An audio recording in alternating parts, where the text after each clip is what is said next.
Olá, seja bem-vindo à nossa leitura comentada de hoje. Ontem não estive presente, mas hoje já estou firme e forte aqui. Assim que você entrar, fala pra mim de onde você tá me assistindo. Olha, temos alguém de alimentação saudável aqui nos seguindo, Roger Personal, sejam bem-vindos. Oi, Cris, seja bem-vinda. Fala pra mim de onde você tá me assistindo.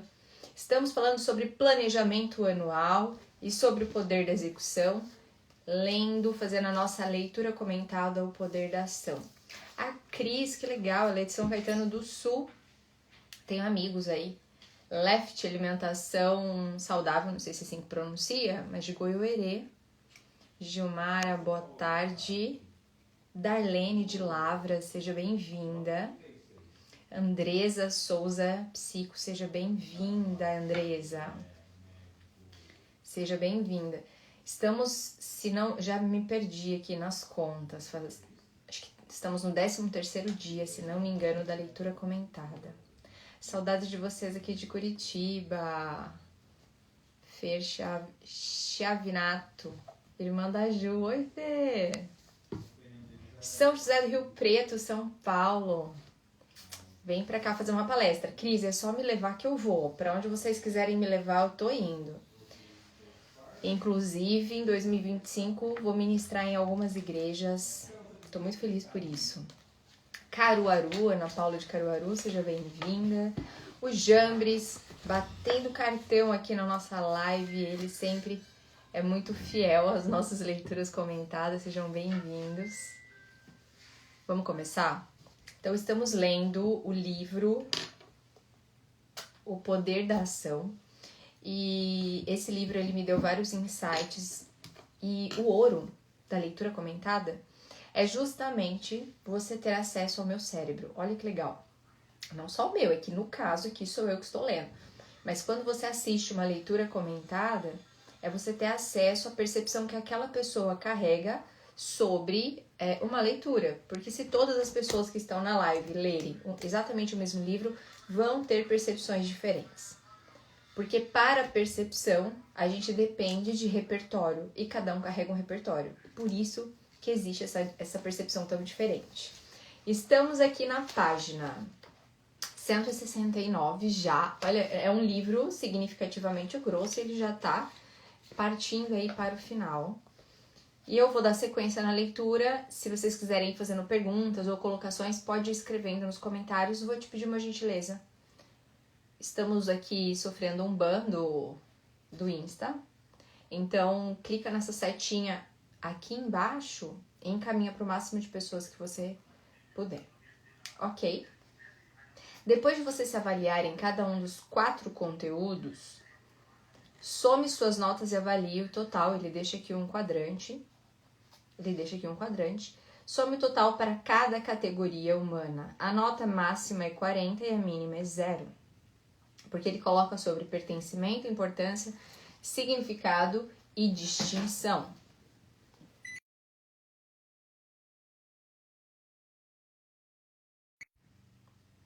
Gente, eu esqueço de colocar no não perturbe e todo dia esse horário alguém me liga.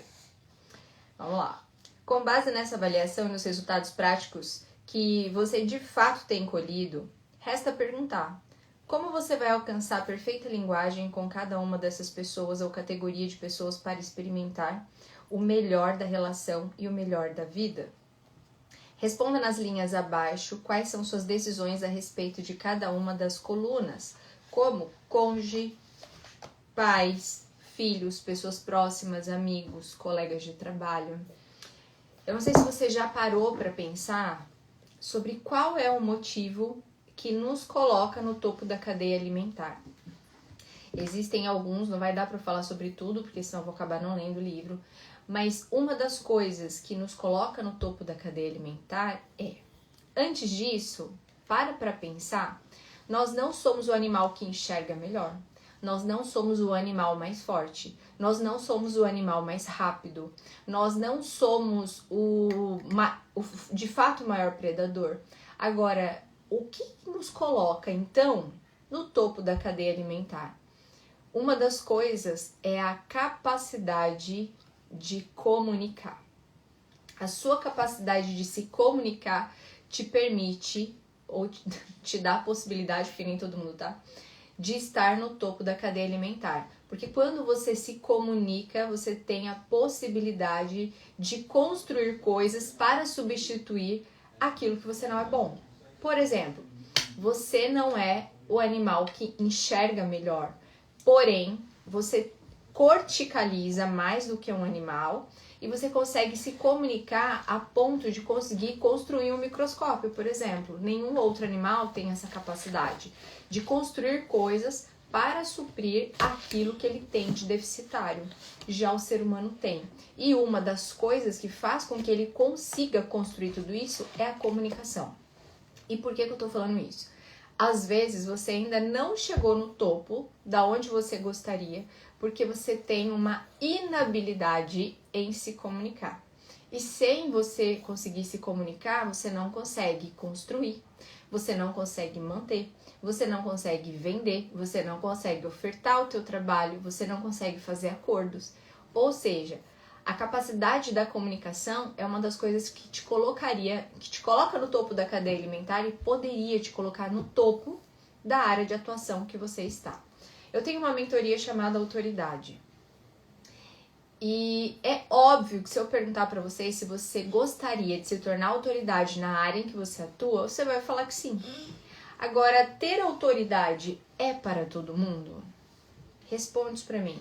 Ter autoridade é para todo mundo? Não, infelizmente. É uma possibilidade que está aberta a todos, mas nem todos estão abertos. Ai, que legal, fica por aqui então, que você vai ler junto comigo. Mas nem todos estão abertos para fazer o que precisa ser feito para ter autoridade.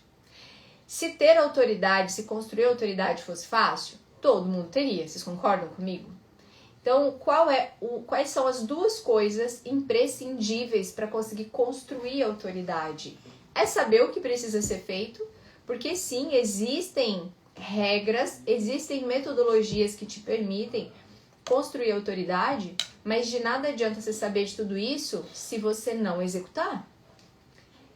Então, algumas pessoas estão sonhando em ter autoridade na sua área de trabalho, mas não fazem o que precisa ser feito para construir isso.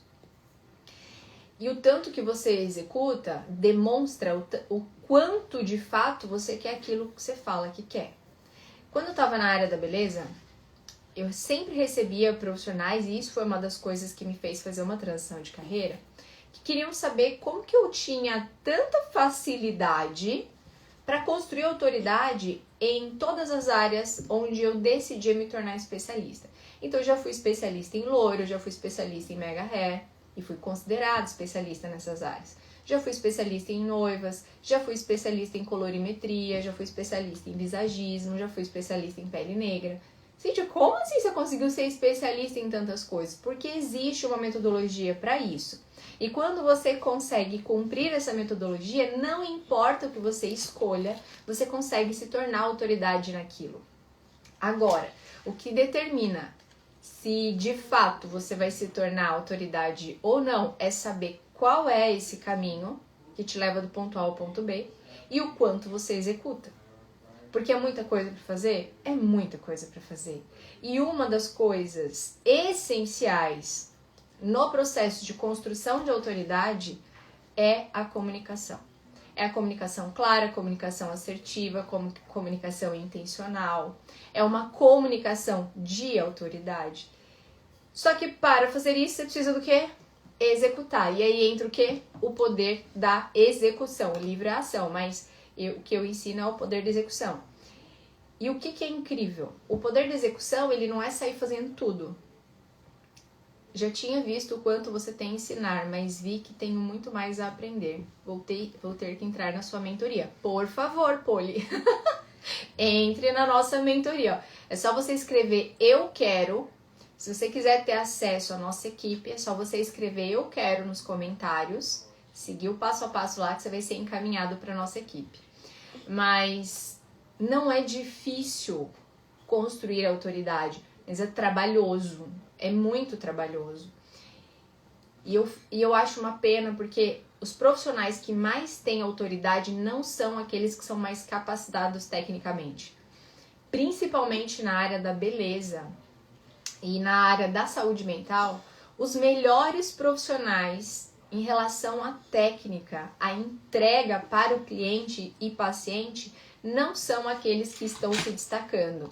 Os profissionais que conseguiram autoridade e relevância no mercado são aqueles... Eu desliguei um pouco, porque tá frio, amor, pra você não passar frio. E como é trabalhoso. E eu vejo profissionais incríveis que têm uma construção técnica impecável, mas que não estão conseguindo desenvolver a autoridade porque não faz o que precisa ser feito. Às vezes é até uma pessoa que é fazedora, mas não é uma pessoa executora. Viver o poder da execução não é sair fazendo tudo, é fazer o que precisa ser feito para viver o que eu fui feito para viver, apesar de. Isso é o poder da execução. E se você não tem clareza do que é isso que você precisa fazer para ganhar autoridade na área em que você atua, você se esgota porque você sai atirando para tudo quanto é lado, fazendo tudo sem ver resultado. Então vamos lá? Comunicação de luz ou de trevas. Além da qualidade dos 4 conteúdos que você comunica, o que você costuma comunicar para pessoas relacionadas acima? Você comunica paz, alegria, aceitação, amor, carinho, afeto, amor próprio? Ou comunica indiferença, falta de tempo, raiva, impaciência, mau humor, medo, insegurança, desunião familiar?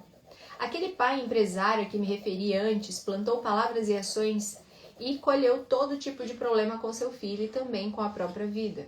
Quando ele decidiu plantar coisas diferentes, novamente colheu resultados, mas dessa vez eram frutos diferentes. Olhando para a tabela a seguir, observe que do lado direito existem 5 palavras. Peço que à medida que for lendo o texto explicativo, você vá completando a tabela. A primeira tarefa é preencher os opostos das palavras que constam do lado direito da tabela, começando de baixo para cima. Temos do lado direito a palavra amor. Qual é a palavra oposta ao amor? Agora eu pego vocês. Se você é meu aluno... Oi, Elaine. Se você é meu aluno da formação, você já sabe, esse é o meu planejamento. Estou aqui há dias construindo meu planejamento de 2025. Você já fez o seu? Se não, chegou a hora, hein? Agora, a pergunta que não quer calar. Qual é o oposto do amor? Escreve aqui embaixo para mim. Que é o que o livro está pedindo. Qual é o oposto do amor? Escreve aí. Se você é minha aluna, não pode escrever não, hein? Que aí você já sabe. Porque na nossa formação para neuropsicoterapeutas, eu tenho uma aula que eu explico de forma destrinchada isso. Nós, seres humanos, fomos criados para o amor. E isso é comprovado cientificamente, tá, gente? Ó, ódio, não. Aluno meu não pode falar não. Então, nós fomos criados biologicamente para o amor, ok? Ô, Jambres, você tá assistindo a aula da sua mulher, né? Certeza. Indiferença também, tá? Vai falando aí o que vocês acham que é o oposto do amor. Coloca aí pra mim. Isso aqui vai montar um triplex na cabeça de vocês, principalmente se você for cristão.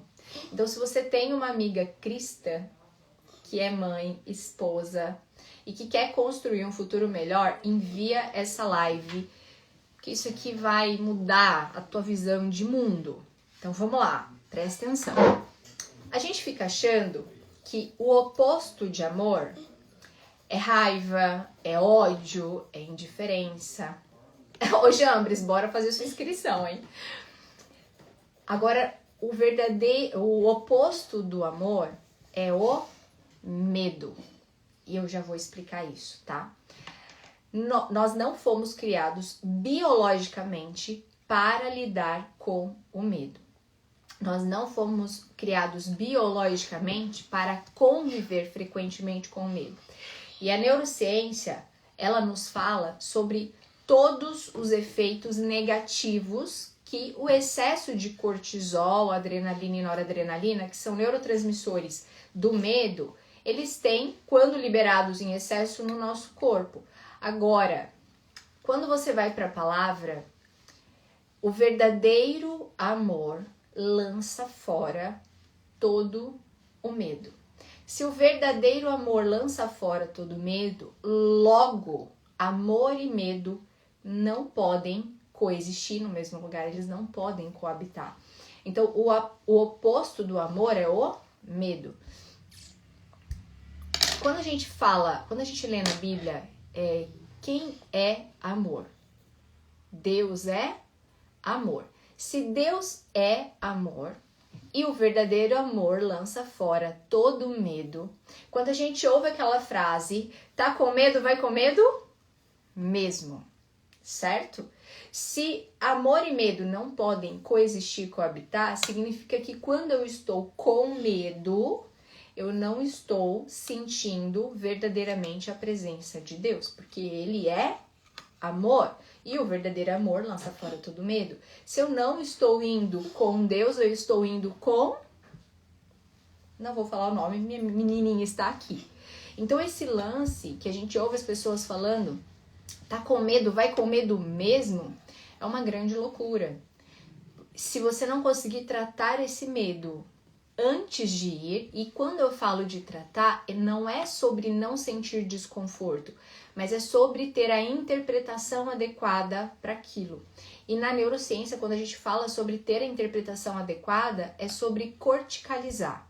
A gente tira do âmbito do sistema límbico, do emocional, e leva para a parte racional. A partir do momento que está nessa parte racional, esse medo que eu carregava, aí sim eu consigo ir executar o que eu preciso fazer. Antes, é o momento que você trava. Sabe aquilo que você sabe que precisa ser feito, mas simplesmente você paralisa? Você não consegue ir? Essa é uma resposta de sobrevivência do teu corpo. É para te proteger de perigos que o teu corpo acredita que você não consegue nem lutar e nem fugir. Lá no seu cérebro, gente, eu vou comprar um cerebrão assim que desmonta para ir mostrando as partes para vocês. Lá no nosso cérebro existe uma área que a gente chama de sistema límbico. Esse sistema é o sistema que, quando ativado, a amígdala que está lá dentro, libera várias substâncias químicas que preparam o nosso corpo para atacar ou fugir. Quando você olha para o problema e você, a partir de toda uma representação, que eu não vou explicar, filha, por gentileza, não vou explicar de novo aqui, em um outro momento eu explico, porque eu estou explicando todas as aulas, já estou achando que isso aqui é aula. Mas a partir do momento que o seu cérebro identifica que você consegue atacar, ele vai liberar substâncias químicas para devolver em comportamento para que você consiga atacar. É por isso que quando você sente medo, você às vezes fica pálido, às vezes as suas mãos formigam, seus pés formigam, suas mãos ficam transpirando, seus pés também. Você pode sentir até as pernas formigarem, você pode sentir um frio na barriga. E esse frio na barriga é justamente quando o sangue sai do teu intestino e é enviado para a parte periférica, para que você tenha força para atacar ou para fugir, porque ele entende que fazer movimentos peristálticos no teu intestino não é importante na hora que você está aí buscando pela sua sobrevivência. Você fica pálido porque não é necessário sangue nessa região. Então o sangue ele é enviado para as partes que serão importantes para a luta e para a fuga. Só que quando o seu cérebro não identifica que você é capaz, ele identifica que você não é capaz de lutar, por conta de todo o repertório que você carrega. E quando ele identifica que você também não consegue fugir daquilo, não dá pra fugir, o que ele faz? Ele faz o teu corpo paralisar. É um autocongelamento, como se você se anestesiasse. E você literalmente não tem energia para sair do lugar e fazer o que precisa ser feito. Logo, normalmente, tudo isso é causado por medo. Ok? E quando a gente fala de uma memória traumática, essa memória traumática, ela carrega junto com ela uma memória química. E essa memória química, Ó, se bater aqui vai cair o celular da mamãe, tá? Cuidado. E essa memória química libera neurotransmissores de medo para você lembrar que aquela situação pode te trazer perigo. E aí, por isso que quando você lembra, que a gente chama isso de gatilho, né? Gatilhos emocionais, gatilhos mentais, quando você lembra por algum motivo daquele evento traumático, o seu corpo começa a se preparar para atacar, fugir ou paralisar. Por quê? Para o teu inconsciente, não existe presente, passado e futuro. Tudo que está acontecendo agora. Então, o medo que ele carrega é que aconteça de novo agora. Ok? Então, o oposto do amor não é ódio, não é raiva, é medo. Vamos lá? Além da qualidade... que eu já li, peraí. Se você acha que o oposto da palavra, que é outro o oposto da palavra amor, fique à vontade para colocar ali o que você achar melhor. Se de um lado tem amor e do outro lado tem ódio ou medo, que palavra estaria entre as duas? Que tal indiferença ou distanciamento? Se você concorda, peço que escreva uma palavra, essa palavra, ou outra que julgar mais adequada no centro da tabela. Indo para a linha de cima, qual a palavra oposta à vida? Que tal? Morte? Se concorda com a palavra morte, como o contrário de vida, escreva acima da palavra ódio e no meio entre vida e morte. Que palavra se ajusta? Que tal doença? Se for outra, pode escrevê-la. Agora, vamos à linha paz. Qual palavra oposta você colocaria no extremo esquerdo? Inquietude ou falta de tranquilidade? Coloque na palavra que achar melhor. E no meio das duas, que tal estresse? Na linha da certeza, a palavra oposta seria o quê? Dúvida. E no meio, que tal medo? Finalmente chegamos à primeira linha, que é Deus. Ele está no extremo direito. Qual é o oposto de Deus? O oposto a Deus que você colocaria no extremo esquerdo? Diabo? Força do mal? Então escreva no extremo esquerdo o que você acredita que corresponde ao oposto de Deus. E no meio, entre Deus e seu oposto, o que cabe nesse local? Falta de fé? Preencha conforme achar mais adequado. Observe essa tabela que montamos juntos e reflita sobre seu relacionamento amoroso. Pense na pessoa amada, em você e no relacionamento que mantém e marque com sua caneta entre 10 e no extremo direito e o menos 10 no extremo esquerdo. Como está a sua comunicação com essa pessoa em cada uma das 5 linhas? Seja sincero e pontue que nota você dá para a sua comunicação de amor para essa pessoa. Se é uma comunicação de amor real, constante, sincera, certamente você vai pontuar a linha do amor perto de 10. Entretanto, se você algumas vezes é impaciente e quando sob estresse é grosseiro ou costuma ser um pouco distante, certamente sua nota não passa do meio da tabela. Faça uma avaliação com seus pais, se ainda estiver, ou com a memória deles. Faça também com seus filhos. Você comunica amor? E aqui a gente precisa se atentar que amor recebido é muito diferente de amor percebido. Você pode amar louca e intensamente os teus filhos e pode ser que eles não se sintam amados. Então, presta atenção que amar e comunicar amor são duas coisas completamente diferentes. E aqui cabe muito bem para cônjuges. Eu lembro que há poucas semanas atrás nós fizemos um desafio. E uma das tarefas do desafio, para as pessoas que estavam no grupo, era comunicar amor para o cônjuge, para o parceiro. Vocês não têm noção da quantidade de mulheres que não conseguiram enviar um eu te amo no celular. A pergunta que eu faço: se você não consegue comunicar amor por quem você convive todos os dias, está dividindo a tua vida, qual que é o sentido de estar junto? Eu, particularmente, não consigo entender. Então, vamos lá. Aproveito para convidá-la a fazer outra análise. Se Deus e seus complementos ou sinônimos estão do lado direito e o diabo e seus complementos ou sinônimos estão do lado esquerdo, em qual lado você tem jogado? Uau! Pode falar diabo. Tá. O diabo é feio. Tá bom. Do mal. Isso. Essa tabela pode se tornar um verdadeiro mapa de causa e efeito em que você pode mensurar sua comunicação atual e saber que resultados esperar na vida. Enfim, por qual lado você vem caminhando com a sua comunicação? No lado da luz ou no lado das trevas? Quando o amor não funciona. Uma senhora de 50 anos me procurou e em tom de acusação disse que a vida... Quer sair? Só um minutinho, gente. Deixa eu libertar a princesa aqui. Caiu?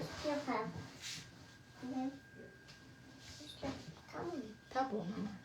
Na hora que você sair, você fecha a porta pra mim, por gentileza. Leva sua água, por favor. Que lindo! Mamãe! Estão colocando os lustres na casa. Você fecha a porta, por gentileza, filha? Fecha a porta. Pode sair e fechar. Obrigada, tá? Fecha até o finalzinho. Vamos lá. Uma senhora de 50 anos me procurou e em tom de acusação disse que a vida não era assim tão simples como eu falava e ela era testemunha disso. Com toda a paciência, pedi que ela me explicasse mais e me desse mais detalhes para que pudesse entender. E com muita dor ela contou sua história de vida. Paulo, tem 50 anos e me casei aos 25. Meu marido pediu que eu largasse a faculdade e eu larguei. Como ele não gostava da minha família, também me afastei dos meus familiares. Para não ter problemas, pois ele era muito ciumento. Me afastei das minhas amigas e também nunca trabalhei fora. Tivemos 3 filhos e por 25 anos fui esposa, mãe e dona de casa em tempo integral. E agora eu tenho 50 anos. Meu marido me deixou por uma menina de 25. Como que você pode dizer que o amor pode tudo? Como você pode dizer que o amor blinda a nossa família? Como você pode dizer isso tudo, se tudo que fiz na minha vida inteira foi amar esse homem e cuidar dele, e olha o que ele me deu? Estou aqui, velha, feia e largada. Gente, mulher com 50 anos, minha mãe tem 62 e tá linda, maravilhosa, e fez uma transição de carreira aos 50 e tantos anos, aos 58 anos. Como resposta, usei o segundo mandamento bíblico que diz: amarás o teu próximo como a ti mesmo. Depois de citar essa passagem, perguntei: você amou seu marido na mesma proporção que se amou? Você se dedicou a seus afazeres domésticos na mesma proporção que se dedicou a você mesma? Você se amou nesses 25 anos? Você se respeitou, cuidou de você nesse período? Você se colocou como alguém valorosa, importante? Ou como uma mulher sem valor, uma serviçal sem necessidades ou vontade própria? Continuei. Um avião para voar precisa de 2 asas. Da mesma maneira, uma relação para dar certo precisa que se ame o próximo como a si mesmo.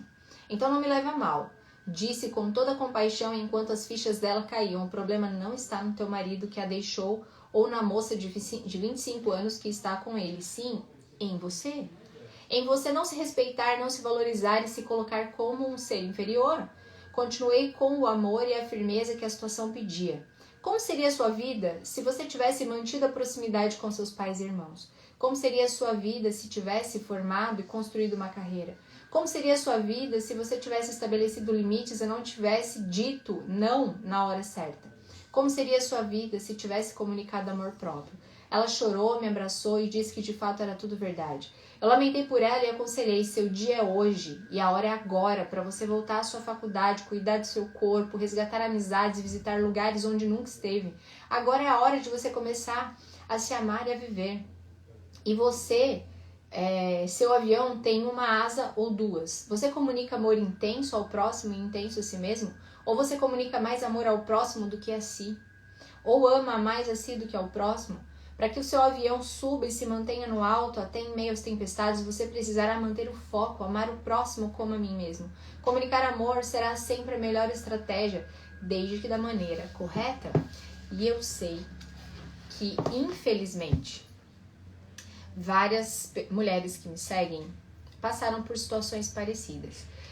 E uma das coisas que eu falo frequentemente aqui é que tudo isso precisa ser muito conversado antes. Eu falo que bons acordos, quando são feitos no início, eles garantem uma sociedade mais satisfatória, acho que é essa a palavra.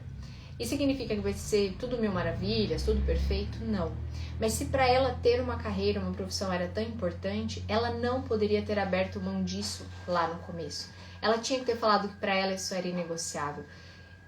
Se estar com a família dela, para ela era tão significativo, ela tinha que ter falado lá no início, olha, sinto muito, mas da minha família eu não vou me afastar. E é lá no início, antes de que o casamento aconteça, que a gente determina tudo aquilo que é inegociável pra gente. Porque depois, durante a relação, você aceitou. Como que você vai voltar atrás? É muito mais difícil. E eu vejo mulheres que durante o casamento se largam, se relaxam, não se cuidam, ficam assim, muitíssimo acima do peso. E a pergunta que eu... E aí... É só acontecer uma separação, uma traição, aí a pessoa começa a correr atrás do prejuízo e faz dieta, emagrece. Por que não fez isso antes de separar? Por que não fez isso enquanto estava com o outro? Eu falo que se cuidar é uma declaração de amor que você faz ao outro também. E é uma pena que infelizmente as mulheres demorem, eu falo mulheres porque eu sou mulher, mas isso cabe para os dois lados, que as pessoas esperam isso acabar para infelizmente correr atrás. Só que aí é tão mais difícil porque tem tantas outras coisas que estão danificadas. Muito real isso. Muitas aceitam qualquer termo e deixam o amor próprio. E eu não tô falando, eu acho que em muitas situações cabe a mulher largar a faculdade, largar emprego, estar em casa. Mas para mulheres que isso não é uma prioridade tão latente. Como no caso para essa mulher era, para ela visivelmente era uma necessidade. E por que lá no início ela não falou isso para ele, não comunicou?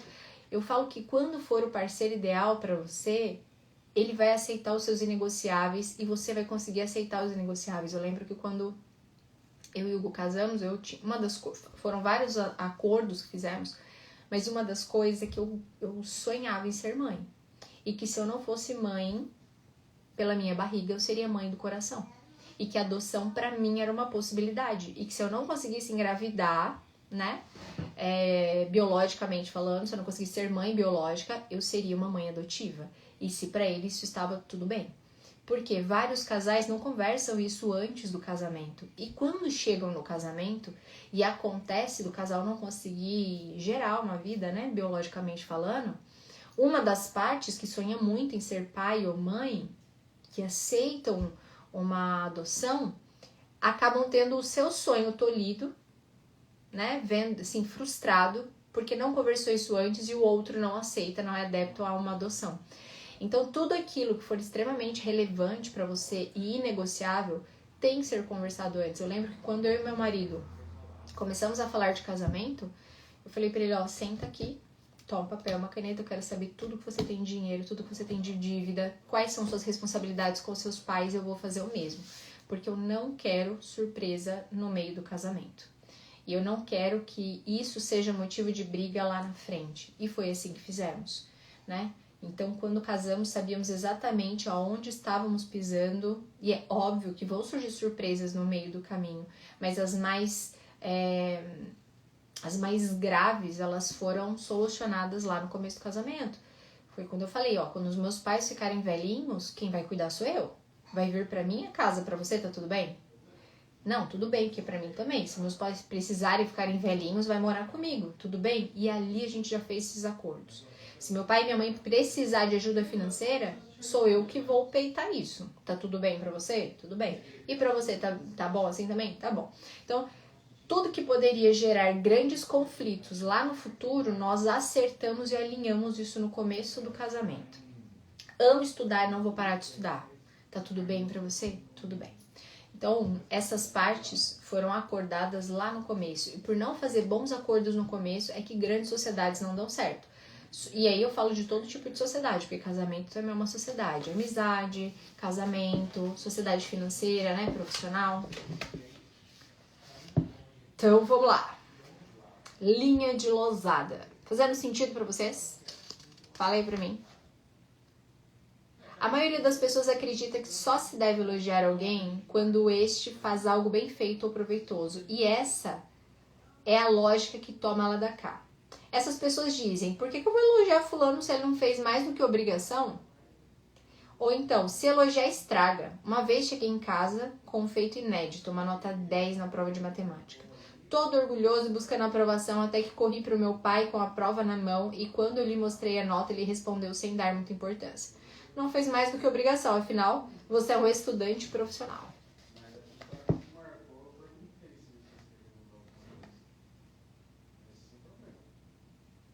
Sim, muitas vezes o casamento acaba, infelizmente, para conta até mesmo da própria mulher, que infelizmente pelo cansaço, pelo trabalho, filhos, rotina mesmo, se deixa de lado. Depois a gente fala mais sobre isso.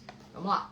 Aquela fala entrou fundo e me machucou bastante. Afinal, eu tinha me esforçado muito para agradar meus pais e simplesmente não funcionou. Hoje sei que a intenção era boa, pois ele acreditava que se mostrasse que aquilo era minha obrigação, se ele mostrasse que aquilo era uma obrigação, talvez eu adotasse um comportamento mais focado em relação aos estudos e me dedicasse mais. Contudo, com o avanço da ciência de alta performance, com o mapeamento cerebral através da ressonância magnética funcional, psicologia positiva e o coach, sabemos que quando se trata de desempenho humano, justamente se dá o contrário. Primeiro se elogia para depois ter um ótimo desempenho. Enquanto um líder tradicional espera o seu funcionamento fazer algo bem feito para depois elogiar com feedback positivo, o líder empresarial de altíssima performance elogia primeiro e, como consequência, seu subordinado tem uma performance bem melhor. Diferentemente de um pai desavisado, os pais que sabem obter a melhor performance de seus filhos usam a métrica moderna.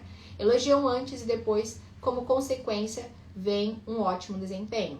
Essa nova métrica faz parte de um trabalho científico intitulado Linha de Losada, que leva o nome de seu criador, o psicólogo Marcial Losada.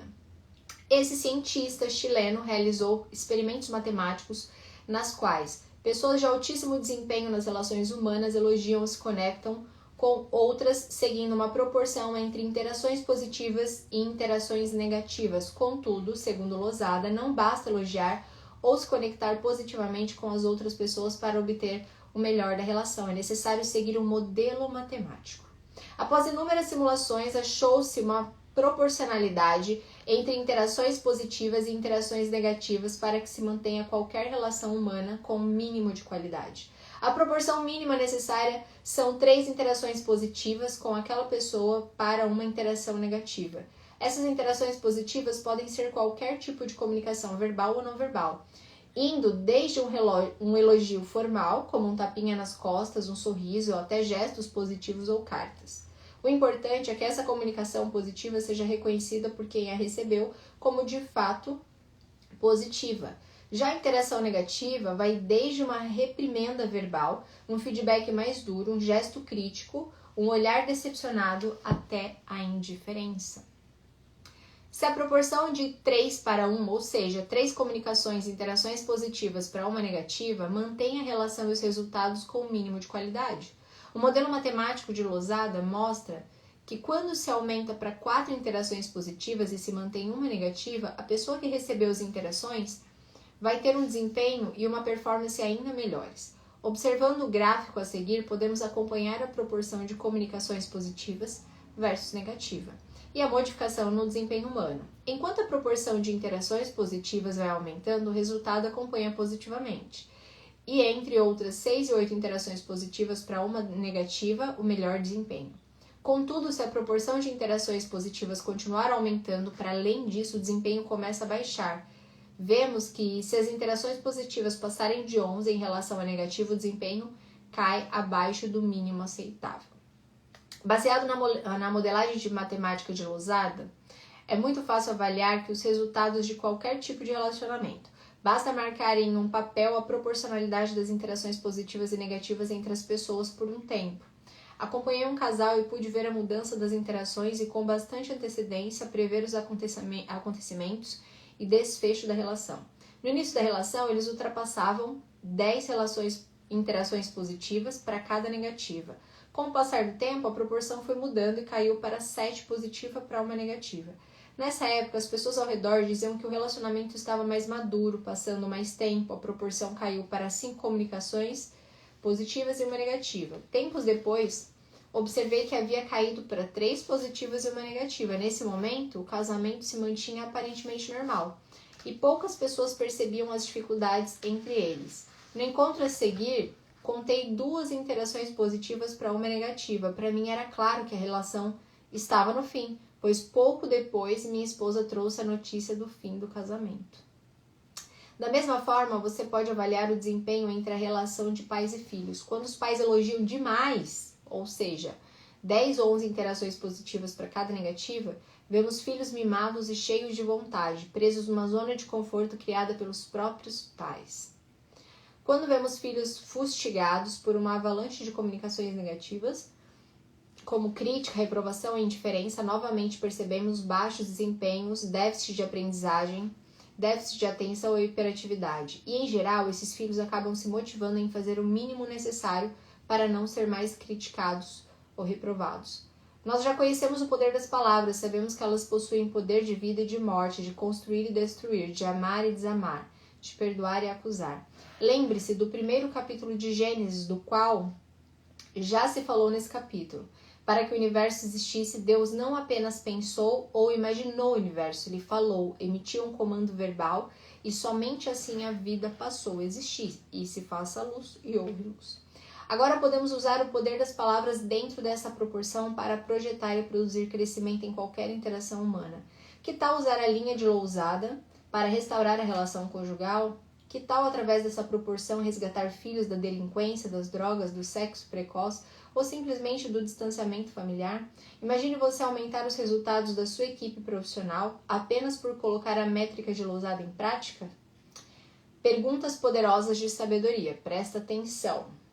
Com quem você mais tem falhado no uso da linha de Lousada? Com uma proporção inferior de 3 interações positivas e uma negativa? Quem são as pessoas que você menos elogia? Que você deveria elogiar mais?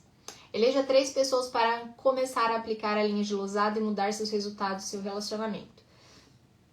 Com que grupo social você tem acertado mais na proporção da linha de Lousada? Sabe o que é muito incrível? A gente tem hábito de elogiar as pessoas de fora. E a gente tem hábito de achar que quem tá dentro não faz mais do que obrigação.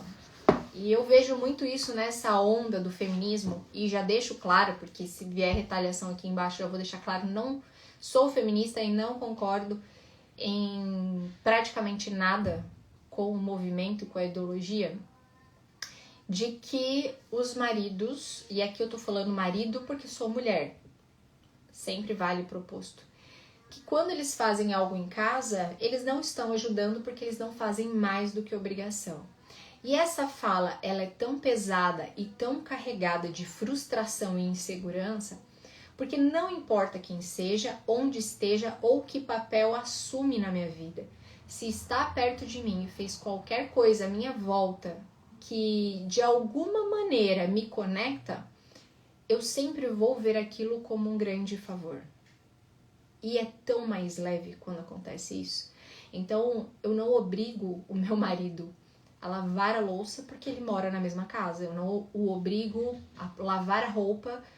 Não, existem acordos. E quando ele faz, sim, eu agradeço. Quando a minha filha faz, ela tem as responsabilidades que são delas. Mas quando ela faz, ainda que seja a responsabilidade dela, eu vou agradecer. Jamais vai sair da minha boca, não fez mais do que obrigação. Imagina um ambiente onde as pessoas se tratam dessa forma. Que pesado que deve ser, né? Então, não. Eu não acho que fez mais do que obrigação. Quando ele fica com a Lavínia para eu estudar, eu não acho que ele fez mais do que obrigação dele, porque para mim é um prazer gigantesco estar com ela. Então não é um trabalho que eu tô repassando para ele. Não, ele tá cuidando dela para que eu possa estudar da mesma forma que eu cuidaria. Então sim, eu me sinto grata por isso. Então eu agradeço, mesmo que ele seja pai, eu não vejo isso como não fez mais do que obrigação. Entende? Então vamos lá. Comunicação não verbal. Toda comunicação é composta pela parte verbal e pela não verbal. Na prática, é impossível separar uma da outra. É mais ou menos como que querer separar a farinha do açúcar em um bolo pronto. Contudo, para efeito de compreensão, vamos tratar das 2 formas de comunicação separadamente. Enquanto a comunicação verbal se resume a palavras ditas, a não verbal inclui todos os maneirismos gestuais, posturais, entonação vocal e expressões faciais. E a máxima de que já falamos continua válida. Podemos mudar nossa vida e resultados ao mudar nossa comunicação verbal e não verbal. Da mesma maneira que existe o padrão linguístico verbal, também existe o padrão linguístico não verbal. Como você já sabe, todas as pessoas possuem um padrão linguístico próprio, que diz para o mundo quem elas são, como também reforça suas crenças de identidade. E é diretamente disso que decorrem os resultados e essas pessoas colhem na vida. Bons padrões geram bons resultados. Quem aí tem dificuldade em comunicação? Escreve aí, eu tenho, para eu saber. Bons padrões geram bons resultados, maus padrões geram resultados ruins. Pessoas trazem padrões não verbais de tristeza, outras trazem padrões não verbais de sucesso. Outras trazem padrões não verbais de estresse e problemas. Outras ainda trazem padrões não verbais de vitimização e impotência. Essa é a que me irrita mais profundamente. Eu não suporto gente vitimista. Qual é o seu padrão linguístico não verbal? Quais informações ou comandos não verbais, eu devo ter achado isso importante, porque eu marquei a página, ou comandos não verbais você manda sistematicamente ao seu cérebro dizendo quem você é, do que é capaz e o que ou quanto você merece coisas boas? Quando vejo pessoas tendo resultados negativos em alguma área da vida, sei que naquela área específica ela possui um padrão linguístico deficiente. E bastaria refazer ou mudar o padrão linguístico que os resultados imediatamente mudariam. Então podemos olhar para a nossa vida e nossos resultados e entender que não fracassamos, mas sim tivemos resultados. Quando alguém não passa em um processo seletivo de emprego, não foi um fracasso, mas um resultado. Quando Bruna Paraíso, preciso tanto falar com você, Bruna. Meu Deus, pensei em você hoje. Quando o jogador perde um pênalti, também não foi um fracasso, e sim um resultado. Eu gosto de acreditar que não existem fracassos. E uma vez que tudo é resultado, vamos aprender como usar a comunicação para mudar nossos resultados e, sobretudo, mudar quem somos. Sabemos que nossa mente muda nosso corpo. O que não sabíamos é que nosso corpo muda nossa mente ainda mais rápido. Como também fazer poses ou posturas de poder por alguns minutos pode realmente mudar sua vida de maneira significativa, aumentando o nível de testosterona e diminuindo o cortisol. E só para reforçar, cortisol não é um neurotransmissor negativo. Ele não é ruim. Ele só é ruim quando liberado exacerbadamente, tá? Então, quando ele é liberado em maior quantidade e mais vezes durante o dia, ele realmente se torna péssimo. Mas a gente precisa dele. Outro experimento científico do pesquisador Robert Emmons mudou drasticamente o que se acreditava sobre comunicação não verbal e performance humana. O experimento consistiu em pegar 3 grupos de pessoas que receberam o mesmo texto, que deveriam ler e avaliar se era um texto com teor otimista ou pessimista. Contudo, o primeiro grupo deveria ler o texto com uma caneta na boca, como se estivesse fazendo bico. O segundo grupo deveria ler o mesmo texto sem caneta na boca. Já o terceiro grupo deveria ler o texto também com a caneta na boca, porém a caneta deveria estar presa entre os dentes. Nossa! Entre os dentes molares, como se simulasse um sorriso. Veja o desenho a seguir. Não sei se vocês vão conseguir ver o desenho. Ó. As inúmeras rodadas do experimento, o que ficou constatado em todas elas foi que o grupo que segurou caneta com os lábios, simulando o bico, interpretou o texto com uma pontuação mais pessimista entre os 3 grupos. O grupo que leu o texto com a caneta segura com os dentes molares, simulando um sorriso, teve o texto avaliado com a pontuação mais otimista, e o grupo de controle que leu o texto sem caneta teve a pontuação intermediária. O experimento revelou de forma contundente que uma pequena e sutil mudança na comunicação não verbal altera a maneira pelo qual o indivíduo vê e percebe o mundo ao seu redor. Nesse estudo, bastou uma pequena mudança na boca para ter um input diferente, e se o input muda, certamente o output também mudará. É tremendo perceber que apenas a mudança na expressão facial foi responsável por uma nova maneira de ver o mundo. Se conseguirmos positivar nossa comunicação não verbal sutil por bastante tempo, o que acontecerá conosco e com nossos resultados? A ideia é a de que podemos mudar nossos resultados imediatamente apenas alterando pequenas nuances de nossa comunicação não verbal. Que tal começar a fazer isso agora? Experimente fazer com que o mesmo experimento da caneta na boca e veja o que acontece com o seu estado de espírito. Gente, é muito legal e funciona. Façam. É isso aqui, ó. Colocar aqui e falar. É muito legal e funciona mesmo, tá? Muito real. Assim como um sorriso, nossa postura afeta bastante nossa percepção. O desenho a seguir mostra 5 posturas diferentes da mesma pessoa, desde completamente encurvada até completamente erecta e altiva. Saiu um estudo científico recente, mas eu não consegui estudar ele 100%, então não vou falar para vocês com certeza que de fato ele é bom, mas eu achei muito incrível a parte que eu li, que fala que uma das coisas que fez com que o celular aumentasse o número de pessoas depressivas e ansiosas é o fato da postura ter mudado absurdamente. Hoje é muito habitual que essa postura seja comum para as pessoas por conta do celular. E esse estudo fala sobre como o simples fato de ter mudado a postura, isso já encaminha as pessoas para sintomas depressivos. Olha que coisa maluca, mas muito real. O que a neurociência mostra é que apesar de ser a mesma pessoa em posturas diferentes, a performance e os resultados variam de postura para postura. Então assim, gente, ó, arruma a postura aí. Eu, às vezes, tô na academia, quando eu olho, eu tô parecendo um camarão. Estou encurvada. Olhando para o primeiro desenho, temos um homem emocionalmente limitado que vive muito aquém do seu melhor potencial, envolto em problemas e provavelmente em atitude de vitimização.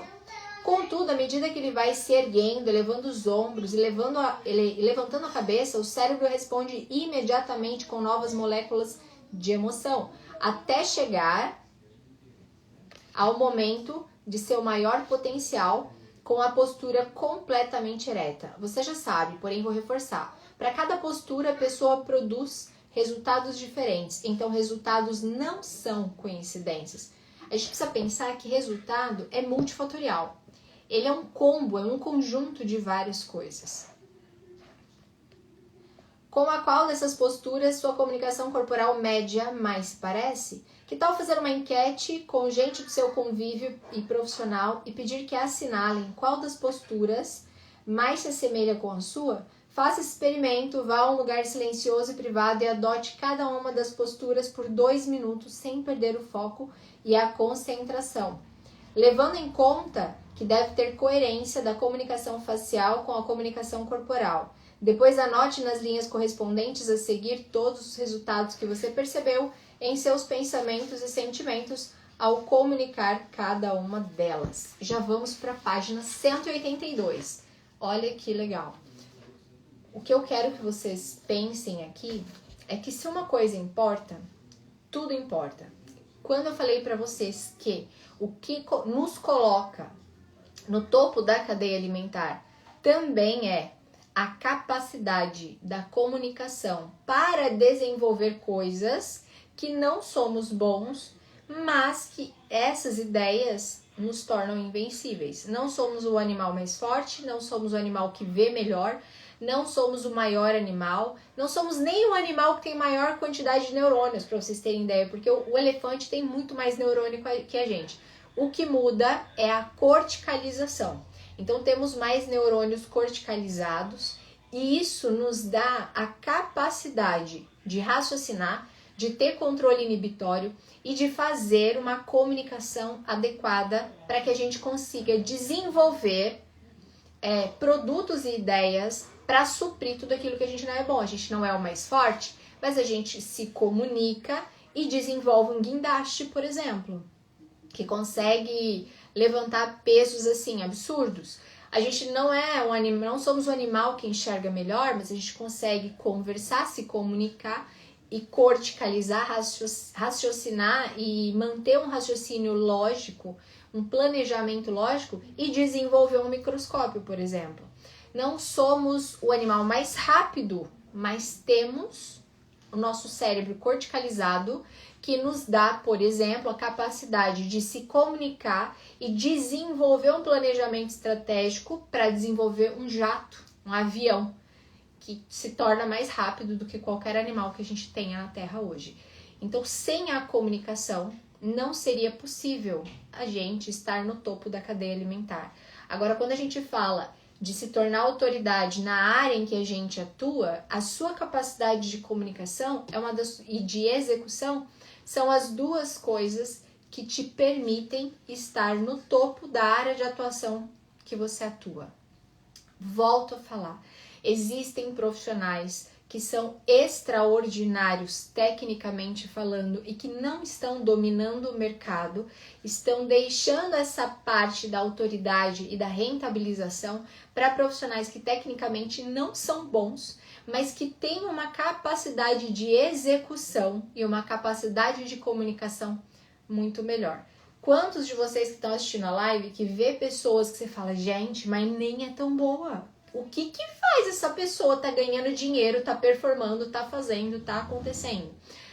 Estamos recebendo na formação profissionais de várias áreas. Então já temos lá médicos, psicopedagogas, temos lá terapeutas capilares, temos nutricionistas, acho que advogadas. São profissionais de várias áreas que entenderam que se você não tiver a compreensão de como seu cérebro funciona, e se tornar uma pessoa pronta para ser curada e para ser cura de alguém, você não consegue performar o tanto que você poderia. Então, nós temos uma formação para você se tornar um neuropsicoterapeuta. Se você é da área da beleza, só uma dica, pensa numa área que precisa de neuropsicoterapeutas especialistas. Eu lembro claramente de receber os alunos lá em Cuiabá na época, né? E completamente adoecidos emocionalmente. E eles chegavam na minha escola, de fato, eu toda empenhada, interessada em mostrar a técnica, e não era o que eles queriam. Eles queriam saber como que eu tinha chegado onde eu cheguei. O que eu tinha feito para chegar onde eu cheguei sem me expor negativamente, como é muito comum dentro da área da beleza. Então, eu conseguia me manter sempre muito imparcial e neutra no sentido dos acontecimentos negativos. E eles queriam entender como que eu conseguia ter essa vida de equilíbrio. Ali eu entendi que eu estava no lugar certo, fazendo a coisa errada. E por isso que começou a se tornar tão pesado para mim. Eu sempre falo, começou a ficar pesado, ou você tá no lugar errado, ou você tá fazendo do jeito errado. Eu sabia que eu fazia do jeito certo, eu sempre fui extremamente executora e tudo que precisava ser feito eu já fazia. Então eu estava de fato no lugar errado, não era mais a área da beleza que Deus tinha para mim. Mas que aquele povo precisava de muita ajuda e precisa ainda, isso é muito real. Se você já sonhou em ser uma terapeuta, uma psicóloga, uma psicanalista e quer descobrir como se tornar uma neuropsicoterapeuta, nós temos uma extensão universitária. Você já sonhou? Se alguém já sonhou, escreve aqui embaixo. Cíntia, sabe que eu já pensei nisso? E eu sempre ouvia dos meus alunos. Cíntia, você tinha que ser psicóloga, porque a gente conversa meia hora com você e parece que os problemas estão resolvidos. Quem trabalha principalmente na área da beleza tem muito isso, né? O cliente senta na cadeira e você acaba atuando muito mais como psicóloga, terapeuta, do que como maquiador, cabeleireiro, barbeiro, enfim. E ali eu comecei a perceber que o que o Senhor tinha para mim eram lugares diferentes, fazendo exatamente aquilo que eu fazia, mas agora com técnica e cobrando por isso. Obrigada, Rô. E cobrando por isso. Foi aí que eu entrei na área, me tornei psicanalista clínica, estudei em 3 instituições, mas eu sou cristã, né? E pra mim, tá? Estou falando pra mim, eu não consegui conectar 100% a psicanálise com a Bíblia. E tudo que for incongruente com a Bíblia, eu prefiro abrir mão. Nesse período, eu descobri a neurociência. E eu me apaixonei. Eu descobri que quanto mais eu estudo ciência, mais eu conheço a grandeza de Deus. Porque é muito extraordinário você entender como Deus criou um cérebro, por exemplo, como ele funciona, como que o seu medo funciona e que você tem dentro de você ferramenta para se curar de todos esses traumas. As pessoas olham para minha vida e falam assim, tia, como que você dá conta? Mas é como você dá conta dos afazeres? Como que você dá conta de fazer tudo que você faz com energia, com bom humor e que tá tudo certo, tudo bem? Eu passo por um monte de desafios. Mas entender como o meu cérebro funciona biologicamente faz com que eu tenha uma fé mais racional. Isso é maravilhoso, porque não importa se eu tô sentindo friozinho na barriga ou não, eu sei que Deus está ali. E faz com que eu utilize os mecanismos que eu tenho para me curar. Então não significa que eu não tenha dias deprimidos, não significa que eu não tenha ansiedade, eu tenho tudo isso. Tem dia que eu deito e a minha vontade é só ficar deitada, eu não quero levantar. A diferença é que hoje eu tenho ferramentas para lidar com isso. A diferença é que hoje eu me curei para transformar a minha filha em um ser humano curado. Em um ser humano que vai chegar na fase adulta e não vai ficar desesperada procurando tudo quanto é metodologia e alternativas para se curar, porque eu não feri ela. Eu não marquei negativamente. E foi isso que a neuropsicoterapia fez por mim. Depois disso, a gente desenvolveu uma formação, porque eu falei, isso não pode ser só pra mim. O mundo precisa conhecer isso e o mundo precisa ser curado. Eu tinha nessa época várias mentoradas que eram psicanalistas e eu via o quanto elas ficavam completamente perdidas em atendimento, tendo uma sensação de ansiedade absurda, da paciente sentar na cadeira e ela não saber exatamente o que ela precisava fazer. Tá, tudo bem, eu tenho que fazer uma escuta terapêutica, eu preciso fazer associação livre, né? Eu sei disso, mas o meu paciente senta, eu não sei exatamente o que está acontecendo com ela, eu não sei exatamente o que tem que fazer. E aí quando eu perguntava para essas minhas mentoradas, tá, me explica o mecanismo biológico do trauma. Oi? Sim, como que acontece o trauma? Porque o trauma, ele depende do sistema nervoso para acontecer. Então, como que você vai curar algo que você não sabe como começou? Existe essa possibilidade? E aí os procedimentos e os acompanhamentos terapêuticos, eles vão ficando morosos e longos. E nunca acaba. E a melhora, ela não é efetiva. Ela é um dia, no outro ela já não é mais. E isso gerava uma ansiedade nessas minhas mentoradas, que eram terapeutas e psicanalistas. E quando eu apresentei para elas a neuropsicoterapia, que existe um porquê de ser, um como resolver, um começo, meio e fim. É assim que funciona. E sem construir pacientes que são dependentes emocionais do terapeuta, você dá para o teu paciente uma autonomia de saber como gerenciar as emoções quando as coisas acontecem, que é surreal. E essa formação, ela se tornou uma extensão universitária. E essa extensão universitária teve a chancela do MEC. Significa que uma faculdade observou toda a nossa grade curricular, nossa grade de conteúdo e falou, cara, realmente esse produto, esse material, ele realmente prepara o aluno para se tornar um profissional no mercado da saúde mental. Se você já pensou em ser um terapeuta e não sabe nem por onde começar, você vai escrever eu quero. Se você escrever eu quero, você vai ganhar uma sessão estratégica com a gente. Nós vamos fazer uma reunião com você. Maravilhoso entender como o cérebro funciona, age no dia a dia. Ó, a Elaine é nossa aluna, ela é especialista em menopausa, em mulheres 40+. Se você já sonhou em ser um terapeuta ou uma terapeuta... Chegou seu diploma, Elaine, que lindo! Vou marcar um café para você mostrar. Se você sonha com isso, você vai escrever eu quero. Nossa equipe vai te presentear com uma sessão estratégica e você vai entender exatamente como funciona a formação em neuropsicoterapia. Cíntia, eu preciso ter faculdade para fazer essa formação? Você precisa só do 2º grau completo, porque a nossa formação já é uma extensão universitária. Isso significa que depois que você concluir todos os passos, trabalhos, entregues com devolutiva positiva, estágio supervisionado, porque sim, você vai fazer estágio supervisionado com a nossa equipe, o seu TCC, Cíntia, é muito difícil? Não, você tem todo o apoio da nossa equipe para isso. Depois que você fez tudo isso, recebeu as devolutivas positivas, você pode pedir a sua certificação na nossa instituição e a certificação da faculdade. Então você sai com seus 2 certificados na mão. Olha que coisa mais incrível. Cíntia, posso atender clinicamente depois disso tudo? Pode atender clinicamente. Já pensou que delícia você com o seu consultório atendendo? Que é exatamente isso que eu tô fazendo. Isso me trouxe uma liberdade financeira muito grande, uma liberdade de tempo, uma liberdade geográfica. Tive o privilégio de ser tratada com essa metodologia, foi transformador em mim. Hoje consigo lidar com as situações que antes sofreria bem mais. Verdade, a Ayana foi nossa paciente, maravilhosa, Ayana. Foi muito gostoso ter feito parte da sua vida, viu, Ayana? Maravilhoso. Então, se você deseja, você vai escrever eu quero, ou você vai mandar mensagem para esse número de WhatsApp. Printa a tela e você vai mandar mensagem para esse número de WhatsApp. Se não te procurarem, você me manda mensagem lá no meu direct, que a gente entra em contato com você.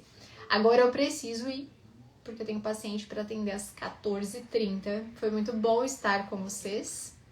E amanhã nos vemos às 13 horas. Se você não conseguiu assistir as outras lives, estão todas salvas. Oi, Clécio! Que legal, né? Vem ser aluno nosso, Clécio. Clécio é meu parceiro de faculdade. Fazemos graduação de neurociências. Então, uma honra ter você como amigo, como parceiro. Clécio, vai ser uma honra ter você na nossa formação. Inteligentíssimo. Gente, foi muito bom estar com vocês. Olha lá, Rô, já manda mensagem pro Clécio. Ó, vamos fazer o seguinte, Rô, já tá liberado o cupom de Natal? Ou ainda não? Escreve aqui pra mim se tá liberado o cupom de Natal. Fizemos um cupom de presente pra vocês para o Natal. E liberado, é que a Roberta manda mais do que eu nessa empresa. E amanhã estarei aqui às 13 horas. Segunda e terça-feira tem o nosso planejamento de 2025. Nós vamos fazer o planejamento estratégico para o nosso ano nas 4 áreas da nossa vida. Se você não está no grupo, vai ser gratuito. O Senhor tocou no meu coração para a gente presentear. Deus foi tão maravilhoso esse ano comigo, e eu tô até aqui com o meu planejamento, deixa eu mostrar pra vocês, ó, tô aqui fazendo meu planejamento do ano. Deus foi tão maravilhoso quando eu olhei o resultado, e a gente já tinha vendido, inclusive, vários planejamentos, e o Senhor falou que não, que era para eu honrar a vida das pessoas que estiveram comigo durante esse ano com o planejamento. Você vai ter a possibilidade de fazer gratuitamente, você vai ganhar de presente. Quem já comprou vai ter acesso à gravação, né? Vai ter a gravação por 1 ano lá, enfim. Quem não comprou vai poder assistir ao vivo, assistiu, não assistiu, já Elvis. Porém, vai valer muito a pena. Tenha certeza disso. Ter um direcionamento claro para saber o que fazer facilita muito a sua vida. E eu falo que o ano de um executor não começa em janeiro executando e não planejando. Então você tem que planejar agora, para começar janeiro você já começar, ó, a apertar o pé, acelerar o passo para você ter muito resultado. Deus nos deu uma visão de que 2025 vai ser o ano da virada, vai ser o ano do favor de Deus. Então, se você quer que seja o seu ano do favor de Deus, você tem que fazer a tua parte. Então, se prepara e se planeja, tá bom? Cíntia, não tô no grupo, vai lá no meu direct, me chama lá, que eu mando o link para que vocês consigam entrar nos grupos. Temos mais de 1.500 pessoas no grupo já, tá? São vários grupos e temos mais de 1.500, né, Rô? Então, se prepara para que você esteja lá. Beijão, fiquem com Deus e vejo vocês amanhã, às 13 horas.